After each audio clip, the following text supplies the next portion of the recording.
Let's get reaction now from the Democratic Alliance Member of Parliament, that's Angel Khanyile, who joins us now. Now, Angel, given the recent system failure in the Home Affairs Department, can you provide insights into the specific challenges that citizens were facing in terms of accessing passport services and also the National Population Register? Thank you very much for having me, and greetings to you and to your viewers as well. The issue that the department is currently faced with is very serious. And over and above that, it is the fact that this is not a new matter. If you can go back to your records, you will recall, or you will also find out that during our first budget debate that we had in 2019, this is the issue that we have raised, and Minister Aaron Motsoaledi, in his response, indicated that they are going to fix the matter of the system failure, because it also contributes to the long queues in all Home Affairs offices in the country. And over and above that, it is at the moment unclear from when the system has been not offline, but we have been getting calls from the 27th of December, because we have citizens that are in the country that want to travel out of the country, then they are unable to, because now they do not have their passports.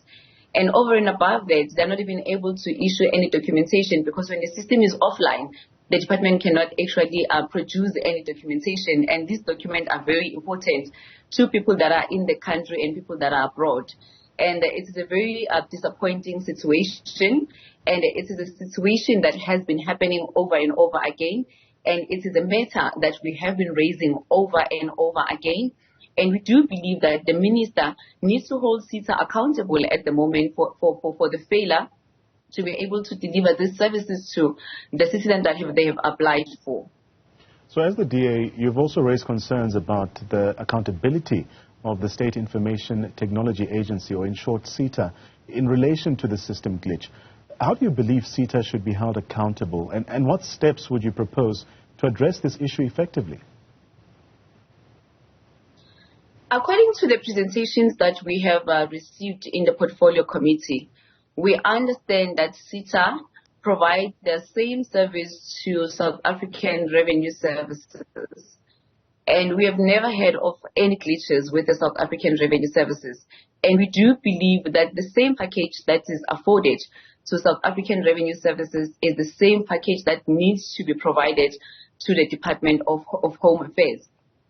And over and above that, if that is not possible, if that is not doable, maybe the department needs to find another service provider. But we cannot have a situation where citizens cannot access these very important documentations simply because the system is offline. And this is not a new issue. It is a matter that we have also been raising over and over in the Portfolio Committee. We have been raising it also through the statements. We have used a number of mechanisms that are available to us in Parliament to raise this issue. And looking at the sixth Parliament that we are part of, it looks like as a Portfolio Committee, the term now is coming to an end. This is an issue that we have failed to address. Or the ANC government is an issue that they have failed to address, because it's an issue that we have been raising from 2019 during the beginning of this current term. And now we are nearing the end of the term and the issue has not been resolved. So we really need to address this issue. I do believe that the department needs to ensure that we are giving the same package, or we are allocated the same package at the South African Revenue Services. So to take from the words of Deputy Minister Njabulo Nzuza, he's mentioned that the problem was unexpected and that they were actively working on resolving it. And as far as we know, most of the system glitches have been resolved so far. Are you convinced, though, that we won't see a recurrence of a similar problem in future? I am definitely not convinced, to be very honest with you. Like I have indicated before, that this is an issue that we have been sitting with from 2019. If you can go to your records, you will realize and discover that this is an issue that we have been raising over and over again. And 5 years later, this issue has not been resolved. And all we get from the department is apologies, or we are being told that SETA is working on it. And at times we also find that they also provide a backup system. I do remember that there was the backup system that they provided at Eden Vale office, which is in Gauteng province. Even that backup when SETA went offline did not work. So you find that people travel for long hours and long kilometers to access Home Affairs services. And majority of South Africans, they are unemployed.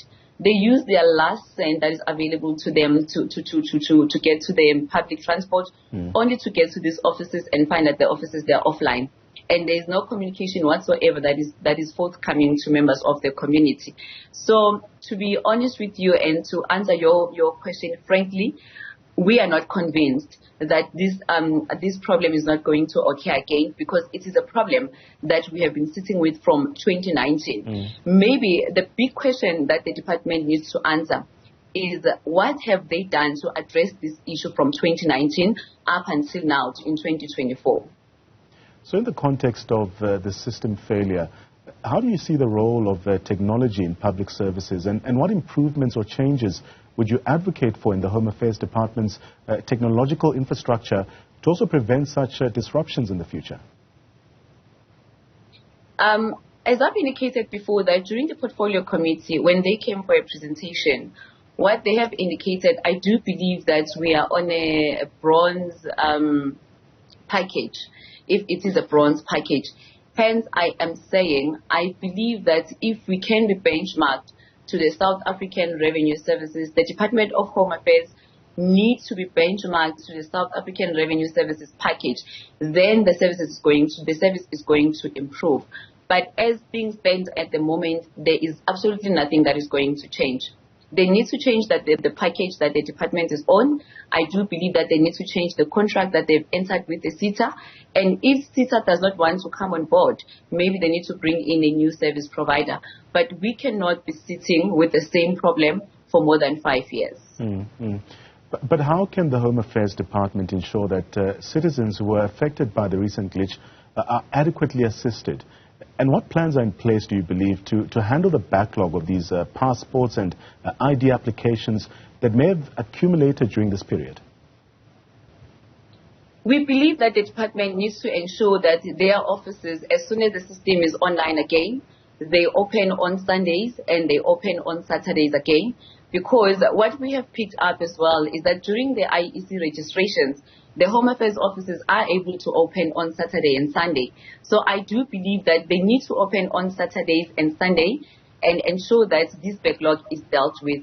And honestly, we cannot be able to afford to have a backlog in the civic services at the moment, because we are sitting with a very big backlog in the immigration. So I do believe that the solution at the moment is to open Home Affairs offices for longer hours, which will include Saturdays and Sundays. So looking ahead, how do you envision the future of digital services with the Home Affairs Department, Angel? I think what we need to get a service provider that is committed to resolve the challenges that we are currently faced with. Because we all know what the challenges are. We do know that the system goes offline, and we also know that there is load shedding. But we cannot use load shedding as a scapegoat, because we have a schedule for load shedding. We do know for how many hours we're going to be load shedded and at what times. But what you find is that when the load shedding is over, then we have this offline problem. We need to find a service provider that is committed to resolving these problems, and the department need to enter into another form of negotiations or another form of contract with the SETA to ensure that they upgrade the current package that the Home Affairs is on. I believe that is the only solution. But if the Home Affairs Department keeps sitting on the same package, then we are going to sit with this problem forever. As we conclude our discussion with the DA Member of Parliament, Angel Khanyile, on the pressing issue of system failures in the Home Affairs Department, it becomes quite evident that there are complex challenges at play, and the accountability of the State Information Technology Agency, the ongoing efforts of the department to resolve the issue, and also the broader implications for citizens' access to essential services have also been highlighted in this discussion.